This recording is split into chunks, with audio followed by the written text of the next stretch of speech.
3살 버릇 80까지 간다는 말이 있습니다. 어릴 때 배우고 익힌 습관이 그만큼 중요하다는 것인데, 굳이 속담이 아니더라도 살아가다 보면 사람들은 정말로 처음부터 잘 배우고 익혀야 한다는 것을 뼈저리게 느끼게 됩니다. 한번 굳어진 생각과 습관은 너무나 고치기 힘들다는 사실을 우리 자신들을 통하여서 날마다 발견하지 않습니까? 내가 정말 알아야 할 모든 것은 유치원에서 배웠다라는 베스트셀러를 쓴 목사님이자 유치원 교사였던 로버트 풀검은 삶의 지혜는 대학원의 상탑 꼭대기가 아니라 유치원의 모래성 속에 있다고 말합니다. 또한 인생이 실패하는 것은 유치원에서 배운 단순한 진리를 실천에 옮기지 못하기 때문이라고 지적하죠. 무엇이든 나누어 가져라. 공정하게 행동하라. 남을 때리지 말라. 내 것이 아니면 그저 가져가지 말라. 남을 아프게 했다면 미안하다고 말하라. 자신이 어지럽힌 것은 자신이 치우라. 여러분들은 어떻게 생각하십니까? 실제로 우리가 어릴 때 혹은 유치원에서 배운 이런 것들만 제대로 실천해도 훨씬 더 성숙하고 멋진 삶을 살아갈 수 있지 않겠습니까? 신앙도 마찬가지예요. 우리가 처음 예수를 믿고 교회에 나와서 배우고 익힌 것을 제대로 실천하기만 한다면 정말로 세상에 선한 영향력을 끼치며 하나님을 기쁘시게 하는 그리스도인이 되지 않겠습니까? 오늘 우리가 읽은 야고보서라는 편지의 수신자는 야고보서 1장 1절에 나와 있는 것처럼 흩어져 있는 12지파였습니다. 사실 초대교회는 탄생한 지 얼마 되지 않아 박해를 받고 흩어지기 시작했어요. 사도행전 8장 1절 말씀 우리 같이 한번 읽어볼까요? 사울은 그가 죽임당함을 마땅히 여기더라. 그날에 예루살렘에 있는 교회에 큰 박해가 있어 사도 외에는 다 유대와 사마리아 모든 땅으로 흩어지니라. 교회에 무엇이 있었다고요? 큰 박해가. 그래서 모든 땅으로 어떻게 했어요? 흩어졌다는 겁니다. 게다가 성령과 지혜가 충만하여 칭찬받던 지도자 스데반이 순교하는 사건까지 일어나고 말았습니다. 사도행전 11장 19절 말씀 같이 한번 읽어볼까요? 그때에 스데반의 일로 일어난 환난으로 말미암아 흩어진 자들이 베니게와 구브로와 안디옥까지 이르러 유대인에게만 말씀을 전하는데, 자, 스데반의 일로 일어난 환난이 뭐예요? 스데반이 순교를 당했다는 것입니다. 그래서 어디 멀리 가지도 못하고 결국은 유대인에게만 말씀을 전했다는 것이죠. 흩어진 초대교회의 처음 신자들이 대부분이 유대인들이었다라는 말입니다. 그들은 예수님을 믿었지만 아직 그리스도인의 삶을 제대로 정립하지는 못했습니다. 즉 기초는 배웠지만 성숙하지는 못했다는 것이죠. 그래서 하나님께서 그들의 믿음을 더욱 성숙하게 하시기 위해 야고보라는 사람을 사용하신 것이에요. 당시 유대 사회에서 야고보라는 이름은 우리나라의 영이나 철수만큼 흔한 이름이었습니다. 그냥 이름을 지었다 하면 거의 야고보다라고 생각하면 돼요. 그 때문에 야고보서를 쓴 야고보가 누구인지에 관해서는 항상 논란이 있지만 복음주의 성경학자들은 예수님의 동생 야고보를 저자로 보고 있습니다. 야고보서의 내용을 검토해 볼 때 저자가 유대인임을 짐작할 수 있어요. 먼저 그는 이 편지를 흩어진 이스라엘 12지파에게 쓴다고 말하고 있지 않습니까? 그리고 야고보서 2장 말씀에도 보면 유대인의 회당에 대해서 언급하는 것을 볼 수 있습니다. 뿐만 아니라 야고보서의 교훈과 가장 일치하는 다른 성경이 유대인을 대상으로 쓴 마태복음의 산상수훈이라는 점을 감안할 때 이 편지의 저자는 산상수훈을 가르치신 예수님을 가장 잘 아는 사람일 것이라는 거죠. 그리고 이 야고보서는 기도를 많이 강조하고 있는데 이 모든 조건을 충족시킬 수 있는 유일한 사람이 바로 낙타무릎이라는 별명을 가진 기도의 사람이자 예수님의 육신의 동생인 야고보라는 것이에요. 그런데 여러분, 사실 이 예수님의 육신의 형제들은 처음부터 예수님을 믿지 않았습니다. 요한복음 7장 3절에서 5절 말씀을 같이 한번 읽어볼까요? 그 형제들이 예수께 이르되 당신이 행하는 일을 제자들도 보게 여기를 떠나 유대로 가소서.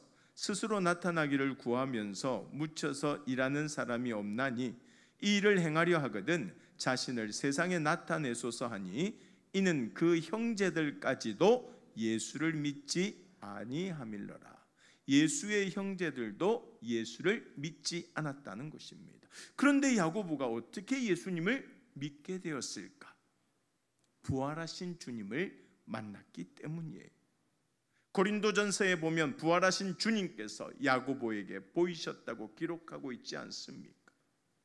그 이후로 야고보는 예수님의 동생이라기보다는 지난날을 뉘우치며 겸허하게 주님을 증거하는 제자요 종으로 살아갔던 것이죠. 그래서 야고보서 1장 1절에 뭐라고 시작합니까? 야고보서 1장 1절을 같이 한번 읽어볼까요?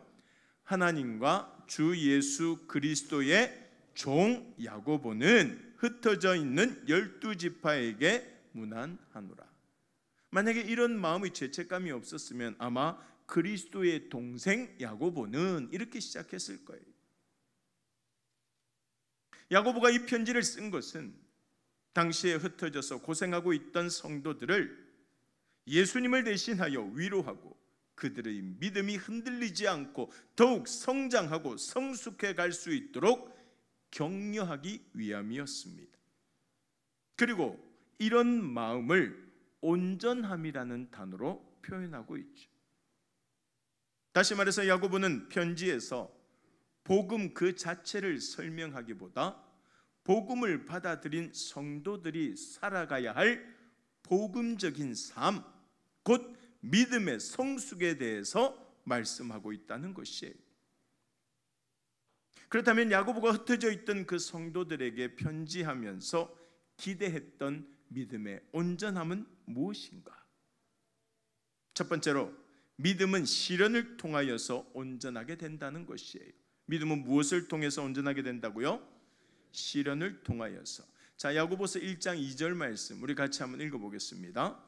내 형제들아 너희가 여러 가지 시험을 당하거든 온전히 기쁘게 여기라. 자, 여기서 시험을 뜻하는 페이라스모스라고 하는 단어는 시련이나 연단의 의미로 사용될 때도 있고 때로는 유혹의 의미로 사용되기도 하는데 이 야고보는 교회의 핍박으로 흩어진 성도들이 겪는 믿음의 시련을 표현하기 위해서 이 단어를 사용하고 있다는 사실을 알 수 있어요. 바로 다음 절인 3절 말씀 한번 보세요. 같이 한번 읽어보겠습니다. 이는 너희 믿음의 시련이 인내를 만들어내는 줄 너희가 알미라. 그리고 이 시련은 학생들이 학교에서 반드시 치루어야 하는 일종의 테스트와 같은 것이며 학생들이 테스트를 치른 후에 부족한 점을 보완할 수 있듯이 성도들 역시 이 시련을 통하여 믿음을 보완하여 더욱더 온전해져야 하며 그러기 위해서는 인내해야 한다고 말씀하고 있는 것이죠. 그리고 야고보서 1장 4절에 뭐라고 이야기합니까? 같이 읽습니다. 인내를 온전히 이루라. 이는 너희로 온전하고 구비하여 조금도 부족함이 없게 하려 함이니라. 할렐루야. 결국 야고보서를 기록한 목적은 성도들이 믿음의 온전함, 곧 성숙한 믿음을 이루는 데 있었던 것이에요. 그리고 야고보는 이 주제를 야고보서 5장 7절에서 11절 말씀에 다시 한 번 더 언급하면서 길이 참으라, 오래 참음으로 인내하라고 강조하고 있습니다. 중요한 것은 학생이 시험을 피하지 않는 것처럼 성도들 역시 현실을 피하지 말고 직면해야 한다는 것이에요. 어느 마을에 가뭄이 심하게 들었는데 다른 가수원의 나무들은 다 말라 죽었는데 한 가수원의 나무들은 시들기는 했지만 말라 죽지 않고 살아 있었습니다. 그래서 도대체 어떻게 된 일인가 하고 물었더니 주인이 말하기를 자기는 나무에 물을 줄 때 흠뻑 주지 않았다는 것이에요. 나무가 말라 죽지 않을 만큼만 물을 줬더니 나무들이 스스로 살 길을 찾아서 뿌리를 깊이 내렸고 극심한 가뭄에도 살아남았다는 것입니다. 사랑하는 여러분, 우리 역시 신앙생활을 하다 보면 늘 만나게 되는 고난을 애써 피하려고만 하지 말고 맞서 싸우기 위해 노력해야 한다는 말입니다. 그리하면 정말로 견디기 힘든 시련이 찾아왔을 때도 무너지지 않고 끝까지 믿음을 지키며 참된 그리스도인으로 서 있게 될 줄로 믿습니다. 여러분, 인생에는 두 가지 어두움이 있어요. 하나는 동굴의 어두움이고 다른 하나는 터널의 어두움입니다. 동굴의 어두움은 끝이 나지 않습니다. 가도 가도 어두움뿐이고 들어갈수록 오히려 더 어두워집니다. 그러나 터널의 어두움은 그렇지 않아요. 어느 지점까지는 점점 더 어두워지지만 계속 가다 보면 어둠이 옅어지고 저 멀리 희미한 빛이 나타나기 시작합니다. 그리고 마침내 어둠을 완전히 벗어나서 태양 아래로 나오게 되죠. 아무리 길어도 터널에는 반드시 끝이 있다는 것입니다. 사랑하는 여러분, 성도가 만나는 어두움은 끝이 막혀 있는 동굴의 어두움이 아니라 반드시 끝이 있는 터널의 어둠이라는 사실을 기억하시기 바랍니다. 그러므로 하나님의 사랑을 믿고 기도하면서 끝까지 인내하다 보면 반드시 빛에 이르게 될 줄로 믿습니다. 과거 이스라엘과 아랍 사이에 전쟁이 일어났을 때 한 미국 대학에서 강의를 하던 교수가 학생들에게 지난밤에 중동 지역에서 전쟁이 일어난 것을 아냐고 물었어요. 그런데 그 교실에는 이스라엘 학생과 아랍 학생이 같이 수업을 듣고 있었습니다. 두 학생 모두 깜짝 놀라면서 전혀 몰랐다고 대답하자 교수는 그 학생들에게 훗날 조국에 기여하기 위해서라도 지금은 더욱 열심히 공부해야 할 때라고 격려했습니다. 하지만 두 학생 모두 다음 수업에 나오지 않았습니다. 그래서 친구들에게 두 학생의 소식을 물었더니 이스라엘 학생은 전쟁에 참여하기 위해 이스라엘로 떠났고 아랍 학생은 징집 영장이 나올까 봐 어디론가 잠적해 버렸다는 것입니다. 여러분, 어느 나라가 승리했을지 충분히 짐작되지 않습니까? 오늘날에도 그리스도인들은 날마다 영적인 전쟁을 직면하며 살아가고 있습니다. 그런데 대부분은 어떻게든 전쟁을 피하려고만 합니다. 어딘가 숨어서 전쟁이 끝나기를 기다리고 있다는 것이죠. 그러다가 자신도 모르게 패하고 마는 것입니다. 여러분, 믿음이 온전해지기 위해서는 시련을 피하지 말고 맞서야 한다는 사실을 기억하시기 바랍니다. 인내로 하나님을 믿으며 하나님만을 바라보고 나아갈 때 하나님께서는 그 인내를 통하여서 그 시련을 이기도록 세임 주시고 능력 주시는 줄로 믿습니다. 이것이 바로 야고보가 전하는 복음적인 삶의 비결이라는 것이에요. 두 번째로 믿음은 행함으로 온전하게 된다는 것이에요. 무엇으로 온전하게 된다고요? 행함으로. 야고보서 1장에 이어서 2장에서도 온전함에 대해서 이야기하면서 행함으로 믿음이 온전하게 된다고 말합니다. 야고보서 2장 22절 말씀 우리 같이 한번 읽어볼까요? 내가 보거니와 믿음이 그의 행함과 함께 일하고 행함으로 믿음이 온전하게 되었느니라. 그런데 이 야고보서의 본질을 제대로 파악하지 못하면 지금까지 공부했던 로마서나 갈라디아서의 교훈을 위배한다고 생각할 수도 있습니다. 즉 로마서나 갈라디아서는 뭐라고 이야기하죠? 우리의 행함으로는 하나님 앞에 의롭다함을 받을 수 없고 오직 십자가에서 우리 죄를 담당하신 예수님을 무엇으로만? 믿음으로만 의롭다함을 받을 수 있다고 말하기 때문입니다. 이것을 기독교 교리에서는 이신득이 혹은 이신칭이라고 하는데, 개혁자 마틴 루터가 강조한 종교개혁의 핵심 교리이기도 하죠. 따라서 루터는 행함을 강조하는 야고보서를 좋아하지 않았고 지푸라기 서신이라고 비하하기까지 했습니다. 그러나 후대의 개신교 학자들, 심지어 루터의 후학들까지도 이런 루터의 견해는 성급한 결론이었다고 이야기하죠. 왜냐하면 야고보가 강조한 행함은 구원의 조건으로서가 아니라 구원의 결과, 곧 열매로서의 행함이기 때문입니다. 여러분, 야고보서 2장 21절 말씀을 같이 한번 읽어볼까요? 우리 조상 아브라함이 그 아들 이삭을 제단에 바칠 때에 행함으로 의롭다 하심을 받은 것이 아니냐. 자, 창세기에 보면 하나님께서 아브라함에게 이삭을 주시겠다고 말씀하실 때 이 아브라함이 하나님과 그의 말씀을 믿음으로써 의롭다 하심을 받게 되죠. 창세기 15장 6절 말씀에 보면 나오는데 같이 한번 읽어보겠습니다. 아브라함이 여호와를 믿으니 여호와께서 이를 그의 의로 여기시고, 그리고 시간이 흘러서 창세기 22장에 보면 하나님께서는 아브라함을 시험하시려고 그의 아들 이삭을 어떻게 하라고 이야기합니까? 번제로 드리라고 하셨고, 아브라함은 이삭을 제단에 바침으로써 그 시험을 통과했습니다. 다시 말해서 과거의 믿음으로 의롭다 하심을 받았던 아브라함은 이제 행함으로도 하나님께 의롭다 하심을 받았다는 것이죠. 그리고 이 사건으로 아브라함의 믿음은 죽은 믿음이 아니라 행함이 있는 믿음, 곧 살아있는 온전한 믿음이라고 인정받게 되었던 것입니다. 그래서 야고보서 2장 26절에 뭐라고 이야기하죠? 우리 같이 한번 읽어볼까요? 영혼 없는 몸이 죽은 것 같이 행함이 없는 믿음은 죽은 것이니라. 믿음은 행함이 있어야 된다라는 말이에요. 전승에 의하면 야고보는 예수님의 육신의 형제로서 예수님을 믿지 못하다가 부활하신 예수님을 만나고 변화된 후로 기도와 경건 생활, 구제에 힘쓰는 삶을 살았다고 합니다. 그래서 사람들은 그를 의인 야고보라 부르기도 했는데, 그가 쓴 이 서신에도 보면 가난하고 힘든 사람들에 대한 관심이 지속적으로 등장하는 것을 볼 수가 있어요.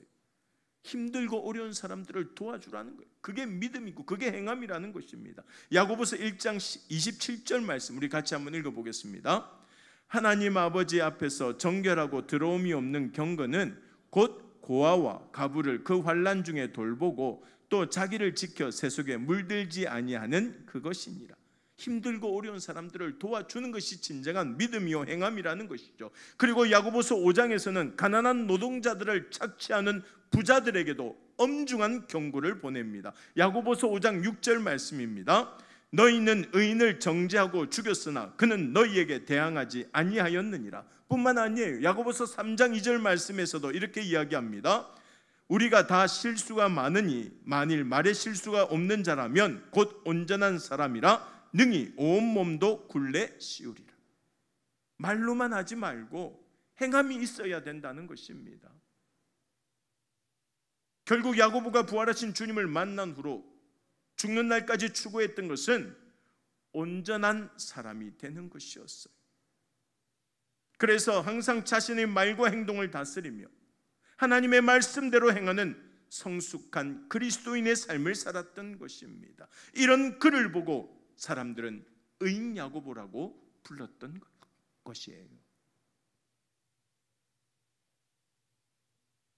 어느 교회 목사님이 새로 부임했는데 첫 주일 설교 말씀에 교인들이 너무나 많은 은혜를 받았습니다. 그런데 그 목사님은 다음 주일에도 똑같은 설교를 했습니다. 그러자 교인들은 수군거렸어요. 너무 긴장해서 지난주에 했던 설교 내용을 까먹고 또 한 번 더 했는갑다. 그런데 목사님이 다음 주일에도 또 똑같은 내용으로 설교를 하자 교인들은 더 이상 참지 못하고 대표를 보내서 왜 계속 같은 설교를 하느냐고 따지듯이 물었습니다. 하지만 목사님은 뭐가 잘못됐는지 모르겠다는 표정으로 이렇게 대답합니다. 우리가 말씀을 듣는 이유는 그 말씀대로 살기 위해서가 아닙니까? 그런데 우리 중에는 말씀을 듣고도 실천하지 못하는 사람들이 너무나 많은 것 같습니다. 사실은 그저 듣기만 하고 실천하려고 노력하지 않는 사람들이 더 많은 것 같습니다. 그래서 말씀이 실천될 때까지 계속 같은 말씀을 전할 생각입니다. 만약 모두가 말씀을 실천하기 위해 노력한다면 그 다음 주일에는 새로운 말씀을 준비하겠습니다 라고 말이죠. 사랑하는 여러분, 야고보가 이 서신을 기록한 이유가 바로 이것입니다.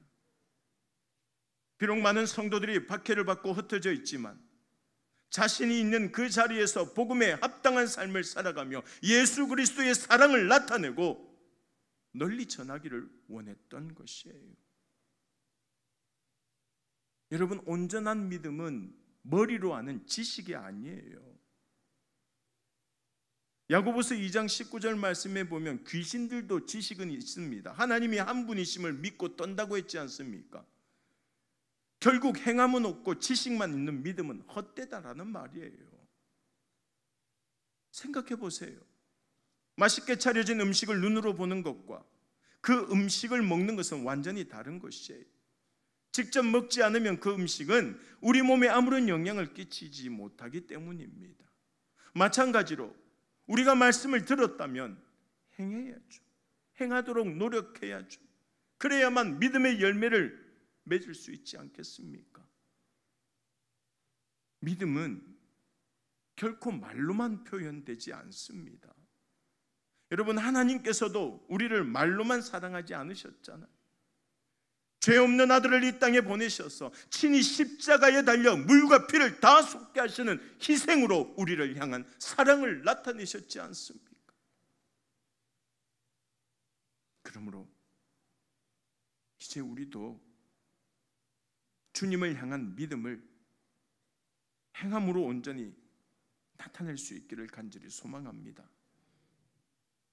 지금까지 넘치도록 받은 하나님의 사랑과 은혜와 축복을 우리 가족들, 우리 이웃들에게 전하고 또 하나님을 기쁘시게 하고 세상에 구원을 전하는 성숙하고 온전한 믿음을 소유할 수 있는 우리 간만의 모든 가족들이 다 될 수 있기를 주님의 이름으로 간절히 소망합니다.